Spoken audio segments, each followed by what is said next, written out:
நடைபெற்ற விஜயோட இன்னைக்கு காலையில் அதிகாலையிலே ஒரு பொய்யான செய்தியை நமது முதலமைச்சர் வழக்கம் போல் ஒரு 5 ஆண்டு காலத்துக்கு முன்ன சொன்ன பொய்யையே 2021 சொன்ன அதே பொய்யை இந்த கடந்த 5 ஆண்டு காலமும் செய்து வந்தார்கள். கடந்த 5 ஆண்டு காலம் சொன்ன பொய்யையே இன்னைக்கு காலையில் எல்லோரும் தூங்கி எழுந்துச்ச உடனே ஒரு செய்தி, பொய்யான செய்தி முதலமைச்சர் சொல்லியிருக்கிறார். 5000 ரூபாய் தருவோம் என்று சொல்லியிருக்கிறார். உண்மையிலே பெரிய வேடிக்கையாக இருக்கிறது. கடந்த 2021 ஆண்டு தேர்தல் அறிக்கையிலே மகளிருக்கு 1000 ரூபாய் தருவோம் என்று சொன்னார்கள். ஆனால் கடந்த பாராளுமன்ற தேர்தல் வரைக்கும் அவருக்கு கொடுக்கவில்லை. 28 மாதங்கள் கொடுக்கவில்லை. 28 மாதங்களுக்கும் அந்த 28,000 ரூபாய் முதலமைச்சர் கொடுப்பாரா என்று சொன்னால் அதுவும் கொடுக்கல. ஆனால் எல்லோருக்கும் கொடுப்போம்னு சொல்லிட்டு ஒரு சிலருக்கு மட்டும்தான் கொடுத்தாங்க. அதுபோல் இன்னொரு விந்தையில் இதுவரையில் எந்த அரசாங்கமும் எந்த முதலமைச்சரும் செய்யாத ஒரு விஷயம், கோடைகால விடுமுறைக்காக 1000 ரூபாய் கொடுப்போம்னு சொன்னார். இந்த 5 வருஷத்துலேயும் எத்தனை கோடைக்காலம் வந்திருக்கு? இந்த 5 வருஷம் எத்தனை கோடைக்காலம் வந்திருக்கு? 1000 ரூபாய் கொடுத்தார்களா? இல்லை. இன்றைக்கு அண்ணன் இபிஎஸ் அவர்கள் 2000 ரூபா கொடுப்போம்னு சொன்ன பிறகு அவர்கள் 2000 ரூபா கொடுப்போம், இந்த மாதத்திற்கு 2000, அடுத்த மாதத்திற்கு 2000, ஆக கோடை காலத்தில் 1000 என்று 5000 ரூபாய் இன்றைக்கி சொல்லியிருக்கிறார். நான் கேட்குறேன், இந்த 5000 இந்த அறிவிப்போடு விட்டுருவாங்களா? ஒருவேளை வருவதற்கான வாய்ப்புகள் இல்லை. ஒருவேளை தப்பித்தவரை ஆட்சிக்கு வந்தால் அடுத்த 2039 ஆண்டு 2029 ஆண்டு வரக்கூடிய நாடாளுமன்ற தேர்தலெல்லாம் முதல்வரையே நாம் பார்க்க முடியும். அது வரைக்கும் முதல்வரை பார்க்கலாம், பேசலாம். ஆனால் அவர் பேசி அந்த வார்த்தைக்கு நிச்சயமாக முடிவு வராது. சொல்லது கேளுங்க, அவசரப்படாதீங்க. மத்திய அரசு சொல்லிட்டு இருக்காரு. அறிவிச்சது பூரா யாரு? மாநில திட்டத்தை முடக்கலாம்னு நினைச்சாங்க. ஆனால் அதன் காரணமாக முன்னெச்சரிக்கையாக இந்த பணத்தை போட்டிருக்கோன்னு சொல்லியிருக்காரு. நீங்களும் அந்த பொய்யை சேர்த்து சொல்றீங்களா? முதலமைச்சர் யாரும் அந்த மாதிரி நடவடிக்கையில் ஈடுபடலை. அந்த மாதிரி ஒரு சிந்தனை இல்லை. இந்த மாதிரி சிந்தனையை, ஒரு கற்பனையை தன்னால் உருவாக்கி மக்களை ஏமாற்றுகிற ஒரு மோசமான ஒரு சூழ்நிலை தான். யாரும் முயற்சி பண்ணாங்க? யாராவது கோர்ட்டுக்கு போனாங்களா? யாரும் கோர்ட்டுக்கு போகல. இவங்களாவே முன் மத்திய அரசு முடக்க நினைக்குதுன்னு சொன்னால், மத்திய அரசு கொண்டு வந்து திட்டத்தை எல்லாம் முடக்கி வைக்கிறது யார்? நம்மளுடைய முதலமைச்சர் தானே. நான் கேட்குறேன், இந்த 28,000 ரூபாயை எப்போ கொடுப்பாங்க? அட்லீஸ்ட் 28,000 ரூபா கொடுப்பாங்களா? இல்லை 2029 பாராளுமன்ற தேர்தலுக்கு வரும்போது அதை பற்றி சிந்திச்சே தான் முடிவெடுப்பாரா? வெற்றி பெறுவதற்கான வாய்ப்பே இல்லை. முற்றிலும் ஏமாற்ற வேறு. சரி, கரூரில் ஒரு பெரிய சம்பவம் நடந்துச்சு. 40 பேர் இறந்து போனாங்க. இன்றைக்கி சீலநாயக்கம்பட்டி நடந்து போன கூட்டத்தில் இன்றைக்கி ஒருத்தர் இறந்துருக்கார். இந்த ஆட்சியில் பாதுகாப்பு யாருக்கு இருக்குது? பெண்களுக்கு பாதுகாப்பு இல்லை. நான் இந்த 5000 ரூபாய் எதுக்கு அனௌன்ஸ் பண்ணியிருப்பாங்க அப்படின்னா, எல்லாத்தையும் கண்ணை மறைப்பதற்கு, கஞ்சா போதைப்பொருள் விற்பனை அதை மறைப்பதற்கு, சொத்து வரி 5 வருடத்தில் இவ்வளவு 300% கூட்டியிருக்காங்க அதை மறைப்பதற்கு, மின்சார கட்டண உயர்வு 300 மடங்கு கூடியிருக்கு அதை மறைப்பதற்கு இந்த 5000 ரூபாயை வைத்து மறைக்க பார்க்கிறார்கள்.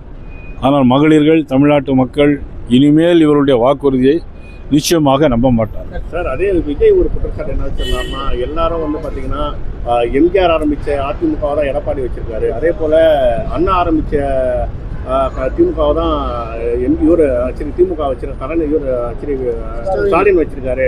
என்னை போல தனிச்சையாக அரசியல் கட்சி ஆரம்பித்து அவங்களால தேர்தலில் போட்டியிட முடியுமான்னு சொல்லிட்டு சவால் விட்டுருக்காரு விஜய். பாவம், அவர் அனுபவமே இல்லாதவர். முதல்ல வீட்டிலேருந்து வெளியே வரணும். திரிஷா விட்டிருந்து முதல்ல வெளியே வந்தால் தான் முதல்ல எல்லாமே நடக்க முடியும். இவர் அதாவது குடும்பத்தோடு நல்ல உறவு வைக்கணும், நல்ல தலைவர்கள் வழி நடத்தின இயக்கத்தை நல்ல முறையில் சொல்லணும். முதல்ல இதுல இருந்து வெளிவரணும். முதல்ல வீட்டுல இருந்து வெளி வந்தாதான் பதிவு பண்றாரு விஜய். அதாவது விஜய்க்கு திமுக தான் போட்டி, மற்றவங்க எல்லாம் மக்களால் டெலிட் செய்யப்பட்டவங்க. களத்துல திமுக மட்டும் தான் இருக்கு, அதனால நாங்க திமுக மட்டும் தான் பேசுவோம்.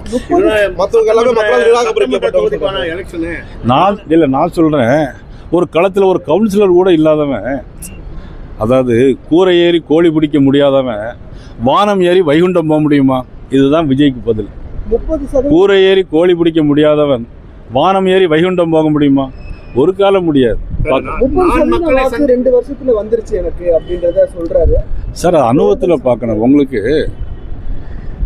சட்டியில் இருந்தால் தானே அகப்பையில் வரும். உங்களுக்கு இதெல்லாம் இப்படி சார் 32% வாக்கு இருக்குன்னு தான் ஒரு நடிகர்னால சொல்ல முடியுமா? முதல்ல குடும்பத்திலிருந்து வீட்டிலேருந்து வெளியே வரணும் சார். குடும்பத்திலிருந்து குடும்பஸ்லாம் வந்து ஒரு கட்சி நடத்தணும் சார் முதல்ல. சார் அவர் என்ன அரித்தமெட்டிக்கலா அவங்க சொல்றாங்கன்னா சார் போட்டி இங்கே பாருங்க, நான் அவரை பற்றிலாம் பேசுகிறேன். ஏன்னா அவர் ஆளே கிடையாது எனக்கு. பெரிய கூட்டமாக இருக்குது சார். கூட்டம் இருந்தால் என்ன சார்? ஓட்டு வேண்டாமா சார்? விஜயகாந்த் கூடாத கூட்டமா? ஓட்டு வேண்டாமா? சார் நம்பிக்கையில் நானும் இப்போ அங்கே பாருங்க, நானும் அனுமதி ஆஞ்சநேயர் மாதிரி இந்த மலையை தாண்டுவேன்னு சொல்லலாம். நம்பிக்கை தான். முடியுமா சார்? அது எம்எல்ஏ சீட் கூட வெல்ல மாட்டார். ஒரு சீட்டு கூட ஜெயிக்க முடியாது. நாளைக்கு அமித்ஷா அவர்கள் வர்றாங்க. அமித்ஷா வர்ற பொழுது கூட்டணி கட்சி தலைவர்களை சந்திக்கிறதுக்கு வாய்ப்பு இருக்கு. அந்த மாதிரி திட்டமிடல் இருக்கு இல்ல முழுக்க பாஜக நிகழ்வு? இல்ல அவர் வந்து திருச்சி வந்துட்டு அங்க கொழும்பு புதுச்சேரிக்கு போறாங்க. அதுக்கு பிறகு திருச்சி வந்து போறாங்க. புது திட்டங்கள்லாம் உருவாக்கிட்டு வராரு, நிறைவேற்றிட்டு வராரு முதல்வர். அதை எப்படி பாக்குறீங்க? திடீர்னு வீடியோல வராரு. நீங்க எந்த டிவி? News J. நீங்களே இப்படி சொன்னா எப்படி வந்துட்டு இருக்காரு? என்ன திட்டம் சொல்லுங்க? ஒரு திட்டத்தை பழைய திட்டங்கள் இப்ப வர திட்டங்கள் எல்லாமே சார். பழைய ஓய்வு திட்டத்தை கொடுத்துருக்காரா? தேர்தல் அறிக்கையில் சொன்னார். பழைய ஓய்வு திட்டத்தை கொடுத்துருக்காரா? இல்லையே. நீங்க சார் 1000 ரூபா அறிவிச்சாங்களா சார் 2021? கணவர் சொல்லுங்க சொல்றாரு. என்ன சார்? உங்க கணவர் சொல்லுங்க வேற சொல்றாரு சார். எங்களுடைய கனவு கஞ்சா இல்லாமல் இருக்கணும். எங்களுடைய கனவு வந்து பெண்களை தொந்தரவு பண்ணாமல் இருக்கணும். சட்டம் ஒழுங்கு சரியாக இருக்கணும். எங்களுடைய கனவு. இதை முதல்வர் நிறைவேற்றுவாரா சார்? முதல்வர் நிறைவேற்றுவாரா? இந்த கனவு தான் எங்களுடைய கனவு. தமிழ்நாட்டு மக்களுடைய கனவு. எங்களுடைய கனவு இல்லை, தமிழக மக்களுக்கான ஒரு கனவு. சார் இது வந்து இன்னைக்கு மட்டும் தானே கொடுத்துருக்காங்க. 5 வருஷமாக கோடைக்கால விடுமுறை கொடுத்துருக்காரா சார்? நீங்கள் சொல்லுங்கள். 5 வருஷமாக கோடைக்கால விடுமுறை கொடுத்துருக்காரா? கொடுக்கல. ஏன் இப்போ கொடுக்க? தேர்தலுக்கான ஒரு ஏமாற்று வேலை. சார் பீகார்ல பாஜக கையில் எடுத்த விஷயத்தை தான் தற்போது முதல்வர் வந்து எடுத்து முன்னதாகவே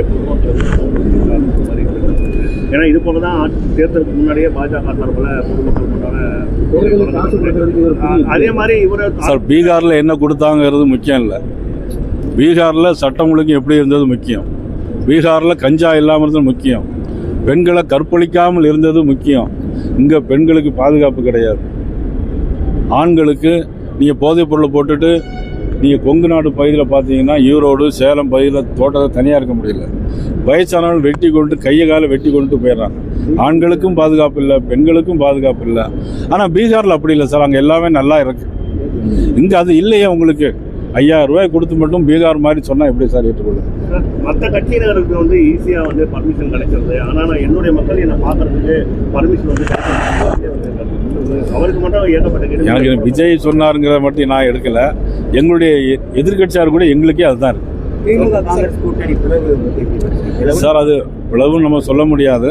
அவங்க கூட்டணி மந்திரி சபை கேட்டுக்கிட்டு இருக்காங்க. அந்த மாதிரி நானும் கேள்விப்பட்டேன். கூட்டணி மந்திரி சபையில் இடம் கொடுக்க போகிறாங்களா இல்லையா?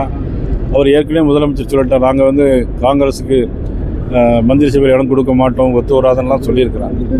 எடப்பாடி பழனிசாமி ஒவ்வொரு முறையும் டெல்லிக்கு சென்று வரும்போது இவங்க வந்து மத்திய அரசு கீழே இருக்காங்க, அதனாலே அவங்க போய் பார்க்கலாம்னு சொன்னாங்க. ஆனால் அதே போல தான் ராகுல் காந்தியை தனிமுறை போய் பார்த்துருக்காங்க. இது எப்படி பார்க்குறீங்க? ஏன்னா அவங்க எடப்பாடி போகும்போது